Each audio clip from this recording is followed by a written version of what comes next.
जिज्ञासुओं मित्रों, बहुत बहुत अभिनंदन है, स्वागत है आप सभी का इस चैनल पर। प्रत्येक दिवस की भांति आज भी हम श्री रामचरितमानस पर ज्ञान चर्चा का कार्यक्रम लेकर उपस्थित हुए हैं। और आज जो हमारी चर्चा का विषय है वह है प्रभु श्री रामचंद्र जी का जन्म। वो परमात्मा का, वो प्रभु श्री रामचंद्र जी का प्रकट होना, इस धरती पर आना। तो आज जो है हमारी सुंदर चर्चा है श्री राम जन्म उत्सव, प्रभु श्री रामचंद्र जी का जन्म उत्सव, प्रभु श्री रामचंद्र जी का जन्म लेना और उनके भाइयों का, तीनों भाइयों का, उनके अंशों का भी जो है जन्म होना। तो जैसा कि हमने पिछले व्याख्यान में श्रवण किया है कि राजा दशरथ जो है पुत्र कामेष्टि नाम का यज्ञ करता है और जो है अग्निदेव जो उनको खीर देता है, उस खीर को राजा दशरथ अपनी रानियों को खिलाता है। और पिछले के व्याख्यान में जो है हम क्रमशः श्रवण करते आ रहे हैं कि किस प्रकार जो है रावण का अत्याचार अत्यंत ही बढ़ा हुआ है। सब देवी देवता जो है त्रस्त हैं, पृथ्वी पर अत्याचार ही अत्याचार का बोलबाला है और सब जो है प्रभु को पुकार लगा रहे हैं। तो प्रभु जो है उन सबको वचन देता है कि मैं जो है पृथ्वी का भार हल्का करने के लिए इस पृथ्वी लोक में अवतार लूंगा, अपने अंशों के सहित राजा दशरथ और रानी कौशल्या के पुत्र बनकर मैं प्रकट होऊंगा। तो दर्शकों, आज जो है प्रभु का सुंदर जन्म उत्सव की कथा हम कहेंगे। और जैसा कि आज अयोध्या में जो है प्रभु श्री रामचंद्र जी के उस भव्य मंदिर में प्राण प्रतिष्ठा का कार्यक्रम भी आज ही है, आज ही संपन्न हुआ। और जो है आज ही प्रभु जो है हमारी श्री रामचरितमानस रूपी इस ज्ञान गंगा में प्रभु जो है आज ही जन्म लेने वाले हैं। धरती का दुख दूर करने के लिए, अपने भक्तों का उद्धार करने के लिए वो प्रभु श्री रामचंद्र जी के रूप में वो भगवान नारायण, वो परमात्मा जो है सगुण रूप से प्रकट होने वाले हैं। तो आइए हम जो है गोस्वामी तुलसीदास जी के चौपाई के माध्यम से प्रभु श्री राम जन्म के उत्सव का आनंद लेते हैं, इस ज्ञान गंगा में डुबकी लगाते हैं। मंदिर मह सब राज ही रानी, शोभाशील तेज की खानी, सुख जुत कछुक काल चली गयऊ, जेहि प्रभु प्रगट सो अवसर भयऊ। शोभाशील और तेज की खान सब रानियां महल में सुशोभित हो गई। सब रानियां जो हैं शोभा गुण और तेज की खान है। राजा दशरथ की जो रानियां हैं, कौशल्या, कैकेयी और सुमित्रा, तीनों रानियां सुशोभित हुई, गर्भवती हो गई हैं। और जो है महल में आनंद छा गया है, अयोध्या में आनंद छा गया है। और आज भी अयोध्या में आनंद छाया हुआ है। पूरे देश भर में, विश्व में जो है आज आनंद ही आनंद छाया हुआ है, क्योंकि आज प्रभु श्री रामचंद्र जी जो हैं प्रकट होने वाले हैं, अपने भक्तों का उद्धार करने के लिए प्रकट होने वाले हैं। तो इस प्रकार सर्वत्र आज जो है आनंद ही आनंद छाया हुआ है। इस प्रकार कुछ समय सुख पूर्वक बीता और वह अवसर आ गया जिसमें प्रभु को प्रकट होना था। वो अवसर आ गया, वो शुभ घड़ी और समय आ गया जिसमें प्रभु को प्रकट होना है। वो समय आ चुका है। जोग लगन ग्रह बार तिथि, सकल भये अनुकूल, चर अरु अचर हर्ष जुत, राम जन्म सुख मूल। योग, लग्न, ग्रह, वार और तिथि सब अनुकूल हो गए। सब जो है योग, नक्षत्र, ग्रह, वार, तिथियां सब जो है अनुकूल हो गए हैं। प्रभु श्री रामचंद्र जी के जन्म के लिए सब ग्रह जो है अनुकूल स्थिति में उस आकाश में जो है प्रॉपर तरीके से, सही तरीके से जो है वो स्थित हो गए हैं। वार, लग्न, नक्षत्र सब समय जो है बिल्कुल अनुकूल हो गए हैं। जड़ और चेतन सब हर्ष से भर गए। जड़ और चेतन सब हर्ष से भर गए, क्योंकि श्री राम का जन्म सुख का मूल है। तो इस प्रकार जो है ग्रह जो है आकाश में सही तरीके से बिल्कुल अनुकूल स्थिति में जो है वो व्यवस्थित हो चुके हैं। जितने भी ग्रह हैं वो व्यवस्थित हो चुके हैं। तिथि भी बिल्कुल अनुकूल हो गई है, वार भी अनुकूल हो गया है। सब जो है सुख ही सुख देने वाली स्थिति में सारी चीज़ें जो है व्यवस्थित हो गई हैं, क्योंकि इसी समय इसी शुभ घड़ी में प्रभु श्री रामचंद्र जी को प्रकट होना है। नवमी तिथि मधुमास पुनीता, सकल पक्ष अभिजित हरिप्रीता, मध्य दिवस अति शीत न घामा, पावन काल लोक विश्रामा। पवित्र चैत्र का महीना था। प्रभु श्री रामचंद्र जी जिस महीने में उनका जन्म हुआ वो चैत्र का महीना था, नवमी तिथि थी। शुक्ल पक्ष और भगवान का प्रिय अभिजित मुहूर्त था। भगवान का सबसे प्रिय मुहूर्त अभिजित मुहूर्त है और शुक्ल पक्ष है, चैत्र का महीना है, नवमी तिथि है। दोपहर का समय था, अर्थात दोपहर का समय जो है, दोपहर के समय जिस समय सूर्य जो है अपनी प्रचंड वेग में, प्रचंड तेज में रहता है, उस समय दोपहर का समय था। न बहुत सर्दी थी न धूप थी। वो मौसम ऐसा है जिसमें न बहुत सर्दी है और न धूप है, क्योंकि चैत्र के महीने में जो है मौसम ऐसा ही होता है। चैत्र से नव वर्ष का शुभारंभ भी होता है हमारे सनातन धर्म में, वैदिक धर्म में। तो उस समय मौसम बड़ा ही सुहावना होता है, ना अधिक गर्मी होती है ना अधिक ठंड होती है। तो ऐसा समय आया है, अभिजित मुहूर्त का समय आया हुआ है, जो मुहूर्त भगवान श्री रामचंद्र जी को अत्यंत ही प्रिय है। और चैत्र का महीना दोपहर का वो समय है, वह पवित्र समय सब लोगों को शांति देने वाला था। शीतल मंद सुर भी बह बाऊ, हर्षित सुर संतन मन चाऊ, बन कुसुमित गिरगन मनियारा, इस्त्र वही सकल सरिता अमृत धारा। शीतल मंद और सुगंधित पवन बह रहा था। शीतल मंद सुगंधित जो है पवन बह रहा था, बसंत बयार चल रही थी, क्योंकि नव वर्ष का वो मौसम है, नव वर्ष का वो मौसम है। देवता हर्षित थे और संतों के मन में बड़ा चाव था। सब देवता हर्षित हैं, सब खुशी हैं, आनंद ही आनंद छाया हुआ है। चैत्र शुक्ल पक्ष की नवमी तिथि, अभिजित मुहूर्त और दोपहर का वो समय, सब ग्रह जो है प्रॉपर, अब सब ग्रह जो है सही तरीके से जो है सुव्यवस्थित हो गए हैं आकाश मंडल में, और वो समय है। और बसंत बयार चल रही है, सुंदर शीतल और मंद हवा बह रही है। पर्वतों के समूह मणियों से जगमगा रहे थे। पर्वत मालाएं जो है मणियों से जगमगा रहे थे और सारी नदियां अमृत की धारा बहा रही थी। सो अवसर बिरंच जब जाना, चले सकल सुर साज बिमाना, गगन विमल संकुल सुर जूथा, गावहि गुण गंधर्व बरूथा। जब ब्रह्मा जी ने वह भगवान के प्रकट होने का अवसर जाना, जब ब्रह्मा जी ने वह अवसर जाना, तब सारे देवता विमान सजा सजाकर चले। निर्मल आकाश देवताओं के समूहों से भर गया। गंधर्वों के दल गुणों का गान करने लगे। सब जगह जो है आनंद ही आनंद छाया हुआ है। देवता जो है अब विमान सजाकर आकाश मंडल में विचर रहे हैं।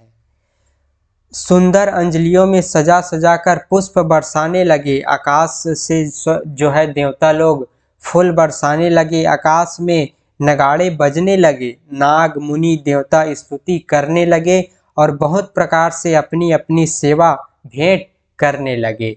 जैसा कि आज जो है, जैसा माहौल है अयोध्या में, वैसा ही माहौल जो है प्रभु के उस जन्म के समय में भी था। ऐसा जो है गोस्वामी तुलसीदास जी कह रहे हैं। आज ही प्रभु का जन्म है, प्रभु जो है आज ही प्रकट हो रहे हैं। इस सुंदर माहौल में कलयुग के पापों का नाश करने के लिए, राक्षसों का वध करने के लिए, अत्याचारों का नाश करने के लिए जो है प्रभु जो है विराजमान हो रहे हैं, प्रकट हो रहे हैं। देवताओं के समूह जो है विनती करके अपने अपने लोक में जा पहुँचे।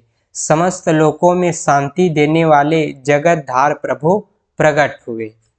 भय प्रगट कृपाला दीन दयाला, कौशल्या हितकारी, हर्षित महतारी मुनिमनहारी, अद्भुत रूप विचारी, लोचन अभिरामा तनु घन श्यामा, निज आयुध भुजचारी, भूषण बनमाला नयन विशाला शोभा सिंधु खरारी।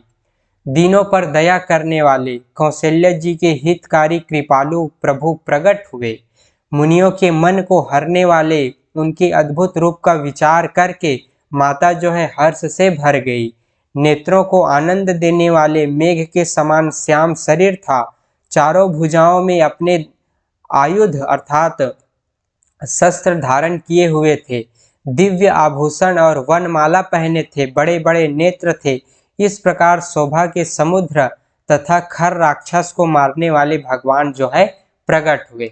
पहले जो है प्रभु श्री रामचंद्र जी जो है पहले जो है अपने ऐश्वर्य रूप में प्रकट होते हैं। माता कौशल्या को पहले दर्शन देते हैं। उनके कक्ष में जाकर के भगवान नारायण जो है अपने ऐश्वर्य के समेत अपने संपूर्ण गुण और रूप के समेत जो है माता कौशल्या को दर्शन देते हैं।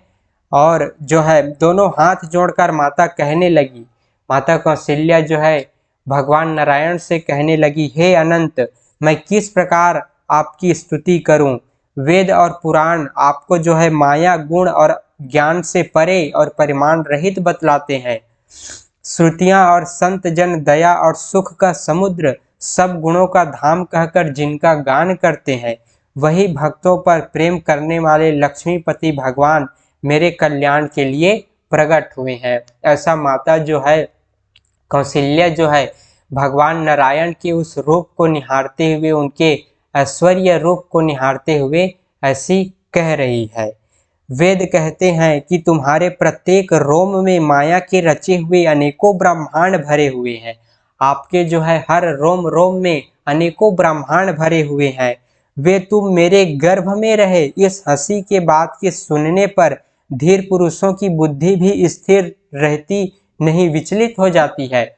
ऐसे जो आपकी जो माया है, आपके रोम रोम में ब्रह्मांड है, वो जो है वो ऐसी माया वाले जो आप मेरे गर्भ में विराजमान होने जा रहे हैं, तो आप जो है इस ऐश्वर्य रूप को त्याग करके सुंदर छोटे बालक के रूप में प्रकट होइए, क्योंकि आप तो महान हैं।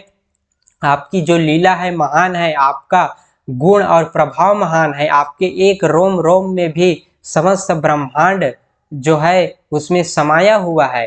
तो इस रूप में यदि आप मेरे पुत्र बनकर आएंगे तो जग में हंसी होगी। सब धीर मुनि जो है उनका जो है ब्रह्मांडों के समूह आप में भरे हुए हैं। अगर इस रूप में आप आओगे, ऐसे रूप में आप आओगे, तो जग में हंसी होगी कि जो है कौशल्या जी ने किस प्रकार बालक को जन्म दिया। तो हे प्रभु, आप जो है इस अपने ऐश्वर्य रूपों को त्याग करके सुंदर बालक के रूप में जो है मेरे गर्भ से प्रकट होइए, जन्म लीजिए। ऐसा माता कौशल्या जो है प्रभु से विनती करती है। तब प्रभु मुस्कुराए।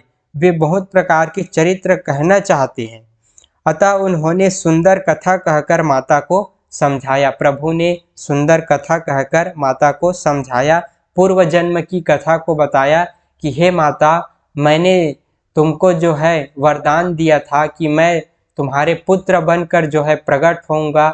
जब तुम अयोध्या की रानी कौशल्या होगी और जो है मेरे पिता दशरथ होंगे, तो आप दोनों के पुत्र बनकर मैं जो है प्रकट होऊंगा। इस प्रकार प्रभु जो है पूर्व जन्म की कथा को याद दिलाते हैं माता कौशल्या को, जिससे उन्हें पुत्र का प्रेम प्राप्त हो, भगवान के प्रति पुत्र भाव हो जाए। इस प्रकार प्रभु जो है उनके पूर्व जन्म की कथा को बतलाते हैं, उस वचन को याद दिलाते हैं। और माता कौशल्या कहती है कि आप जो है इन रूपों को त्याग करके, इस महान रूप को त्याग करके जो है सुंदर छोटे बालक के रूप में मेरे गर्भ से प्रकट होइए। ऐसा जो है माता कौशल्या कहती है, क्योंकि प्रभु नारायण जो है भगवान विष्णु जो है प्रभु श्री रामचंद्र जी के रूप में प्रकट होने के पहले माता कौशल्या को पहले दर्शन देते हैं। उन्हें उनके कक्ष में जाकर दर्शन देते हैं। अपने चार भुजा के रूप में, चतुर्भुज रूप में प्रभु जो है पहले दर्शन देते हैं। तो माता कौशल्या जो है कहती है कि हे प्रभु, आप तो महान हैं, अब जो है आप इस रूप को त्याग करके सुंदर छोटे बालक के रूप में मेरे गर्भ से प्रकट होइए, जन्म लीजिए। ऐसा माता कौशल्या कहती है। तो प्रभु जो है मुस्कुराते हैं और माता पुनि बोली सो मति डोली, तजहु तात यह रूपा, कीजय शिशुलीला अति प्रियशीला, यह सुख परम अनूपा। सुनी बचन सुजाना रोदन ठाना, होई बालक सुर भूपा, यह चरित जे गावहि हरिपद, पावहि तेना पर ही भवकूपा। इस तरीके से माता कौशल्या कहती है, माता की वह बुद्धि बदल गई। तब वह फिर बोली, हे तात, यह रूप छोड़कर अत्यंत प्रिय बाल लीला करो। इस रूप को छोड़ करके, ये जो महान ऐश्वर्य रूप है, इसको छोड़ करके बाल लीला करो, सुंदर छोटे बालक के रूप में जो है मेरे गर्भ से प्रकट हो, यह सुख परम अनुपम होगा। माता का यह वचन सुनकर देवताओं के स्वामी सुजान भगवान ने बालक रूप होकर रोना शुरू कर दिया। प्रभु जो है बालक रूप होकर के माता कौशल्या के वो पुत्र बन करके प्रभु ने रोना शुरू कर दिया। प्रभु ने जन्म ले लिया, माता कौशल्या के गर्भ से प्रभु का जन्म हो गया और प्रभु जो है सामान्य बालकों की तरह जो है रोना शुरू करते हैं। तुलसीदास जी कहते हैं, जो इस चरित्र का गान करते हैं वे श्री हरि का पद पाते हैं और संसार रूपी कुएं में नहीं गिरते। प्रभु श्री हरि के इस चरित्र को कहने वाले और सुनने वाले जो है इस संसार रूपी जो कुएं में नहीं गिरते, गहरे अंधकार कुएं में नहीं गिरते। इस प्रकार जो है प्रभु श्री रामचंद्र जी जो है छोटे बालक के रूप में माता कौशल्या के गर्भ से जन्म लेता है, प्रकट होता है और जो है रोना शुरू कर देता है। अयोध्या में जो है पूरी अयोध्या में आनंद ही आनंद छा जाता है। प्रभु के उस रुदन आवाज से जो है चारों तरफ आनंद का माहौल छा जाता है और इस प्रकार प्रभु श्री रामचंद्र जी का जन्म होता है। प्रभु श्री रामचंद्र जी प्रकट होते हैं। विप्रधेनु सुर संत हित लिन्ह मनुज अवतार, निज इच्छा निर्मित तनु माया गुण गो पार। ब्राह्मण, गौ, देवता और संतों के लिए भगवान ने मनुष्य का अवतार लिया। वे अज्ञानमयी मलिना माया और उसके गुण सत रज तम बाहरी तथा भीतरी इंद्रियों से परे हैं, क्योंकि वो परमात्मा है और वो जो है लीला करने के लिए प्रकट हुए हैं। उनका दिव्य शरीर अपनी इच्छा से ही बना है, किसी कर्म बंधन के कारण जो है उनका शरीर नहीं बना है, वे अपनी इच्छा से प्रकट हुए हैं। बच्चे के रोने की बहुत ही प्यारी ध्वनि सुनकर सब रानियां उतावली होकर दौड़ी चली आई। माता कौशल्या के कक्ष में सब रानियां दौड़ी चली आई। जब प्रभु श्री रामचंद्र जी के रोने की आवाज सुनते हैं तब दासियां हर्षित होकर जहां तहां दौड़ी। सारे पुरवासी आनंद में मग्न हो गए। राजा दशरथ जी जो है पुत्र का जन्म कानों से सुनकर मानो ब्रह्मानंद में समा गए। राजा दशरथ ने जैसे ही प्रभु श्री रामचंद्र जी के जन्म की ये समाचार सुनी, राजा दशरथ जो है तो वो आनंद से भर गए। राजा दशरथ की वो मनोकामना पूरी हो गई। उनका वो जो एक मनोकामना थी मन में कि मेरे पुत्र हो, वो पूरा हो गया। आनंद से भर गए राजा दशरथ। मन में अतिशय प्रेम है, शरीर पुलकित हो गया। आनंद में अधीर हुई बुद्धि को धीरज देकर वे उठना चाहते हैं। जिनका नाम सुनने से ही कल्याण होता है वही प्रभु मेरे घर आए हैं, यह सोचकर राजा का मन जो है परम आनंद से पूर्ण हो गया। उन्होंने बाजे वालों को बुलाकर कहा कि बाजा बजाओ। इस तरीके से राजा जो है सब बाजे वालों को बुलाकर कहा कि बाजा बजाओ, तरह तरह के उत्सव अयोध्या में मनाओ।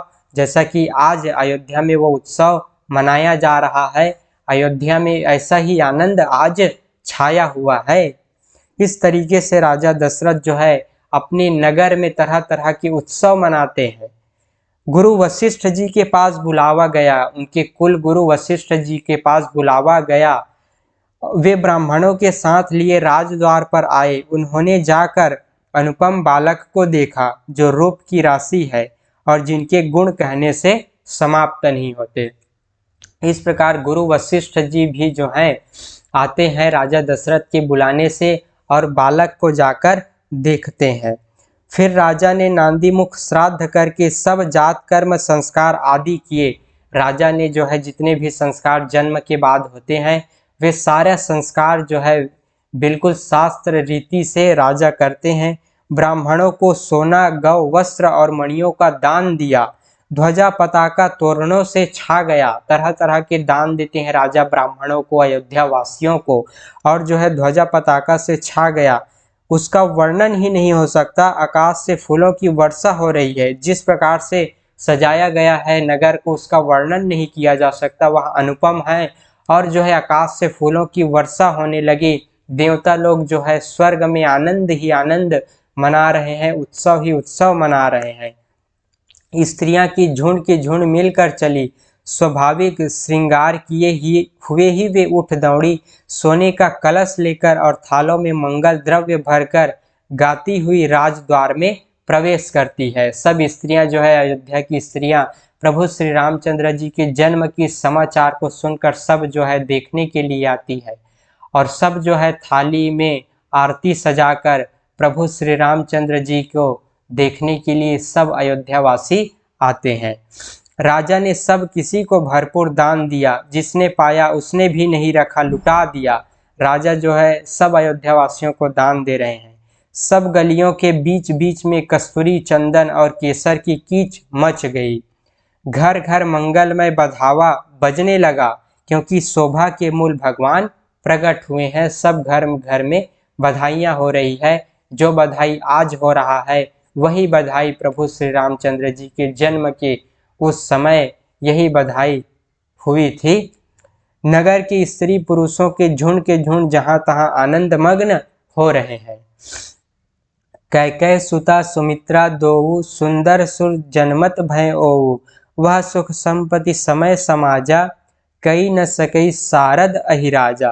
कैकेयी और सुमित्रा इन दोनों ने भी सुंदर पुत्रों को जन्म दिया। कैकेयी के गर्भ से भी जो है भरत जी का जन्म होता है, और सुमित्रा के गर्भ से शत्रुघ्न और जो है लक्ष्मण जी का जन्म होता है। इस प्रकार इन दोनों रानियों ने भी जो है सुंदर राजकुमारों को जन्म दिया, उस प्रभु के उस अंश को जन्म दिया। सुख संपत्ति उस और समाज का वर्णन सरस्वती और सर्पों के राजा शेष जी भी नहीं कर सकते। अवधपुरी इस प्रकार सुशोभित हो रही है, मानो रात्रि प्रभु से मिलने आई हो, और सूर्य को देखकर मानो मन में सकुचा गई हो। आनंद ही आनंद छाया हुआ है। और इस प्रकार जो है प्रभु श्री रामचंद्र जी का जन्म होता है, और उनके अंश उनके भाई भरत, लक्ष्मण और शत्रुघ्न का भी जन्म होता है। भरत का जन्म रानी कैकेयी के गर्भ से, और लक्ष्मण जी और शत्रुघ्न जी का जन्म जो है रानी सुमित्रा के गर्भ से होता है। जैसा राजा ने खीर खिलाया था उसी के हिसाब से जन्म होता है। सबसे ज्यादा खीर जो है रानी कौशल्या को खिलाया गया था, तो उससे उस गर्भ से प्रभु श्री रामचंद्र जी का जन्म होता है। और कौशल्या और कैकेयी दोनों को बराबर मात्रा में खीर खिलाया गया था, लेकिन कौशल्या क्षमा करें, कैकेयी और सुमित्रा जी को बराबर मात्रा में खीर खिलाया गया था। तो उसमें से कैकेयी को तो बिना भाग किए खीर खिलाया गया, तो उससे भरत जी का जन्म हुआ, और सुमित्रा जी को जो है 2 भाग करके खीर खिलाया गया, तो उससे लक्ष्मण जी और शत्रुघ्न जी का जन्म होता है। और जो है अयोध्या में पूरे आनंद ही आनंद छा जाता है। मन संतोषे सभिन के, जहाँ तहाँ देहि आशीष। सकल तनय चिरजीव हूँ, तुलसीदास के ईश। राजा ने सबके मन को संतुष्ट किया। सब लोग जहाँ तहाँ आशीर्वाद दे रहे थे कि तुलसीदास के स्वामी सब पुत्र दीर्घायु हो। सब लोग जो है आशीर्वाद दे रहे हैं कि जो है तुलसीदास के स्वामी अर्थात प्रभु श्री रामचंद्र जी और उनके भाई भरत, लक्ष्मण और शत्रुघ्न जो है दीर्घायु हो, चिरंजीवी हो। इस प्रकार सारे अयोध्यावासी जो है आशीर्वाद दे रहे हैं। इस प्रकार कुछ दिन बीत गए। दिन और रात जाते हुए जान नहीं पड़ते। तब नामकरण संस्कार का समय जानकर राजा ने ज्ञानी मुनि श्री वशिष्ठ जी को बुला भेजा कि अब जो है नामकरण संस्कार का समय आ गया है, नामकरण करना है। ऐसा जानकर रानियों ने जो है गुरु वशिष्ठ जी को बुलावा भेजा। मुनि की पूजा करके राजा ने कहा, हे मुनि, और वशिष्ठ जी जो है आए और राजा ने उनकी पूजा की और हाथ जोड़कर कहा, हे मुनि, आपने मन में जो विचार रखे हों वे नाम रखिए। आप अपने ज्ञान विवेक से विचार करके वो नाम रखिए। मुनि ने कहा, हे राजन, इनके नाम अनुपम नाम है, फिर भी मैं अपनी बुद्धि के अनुसार कहूँगा। मैं अपनी बुद्धि के अनुसार इनके नाम रखूँगा, इनके नाम कहूँगा। वैसे तो इनके नाम दिव्य है, अनुपम है। जो आनंद सिंधु सुख राशि, सीकर ते त्रैलोक सुपासी। सो सुख धाम राम असनामा, अखिल लोक दायक विश्रामा। ये जो आनंद की समुद्र और सुख की राशि है, जिस आनंद सिंधु के एक कण से तीनों लोक सुखी होते हैं, उन आपके सबसे बड़े पुत्र का नाम राम है। ऐसा जो है वशिष्ठ जी कहते हैं कि आपके सबसे बड़े पुत्र का नाम राम है, जिनके एक कण से ही तीनों लोक सुखी होते हैं। एक कण से ही, एक रोम से ही तीनों लोक में आनंद छाता है।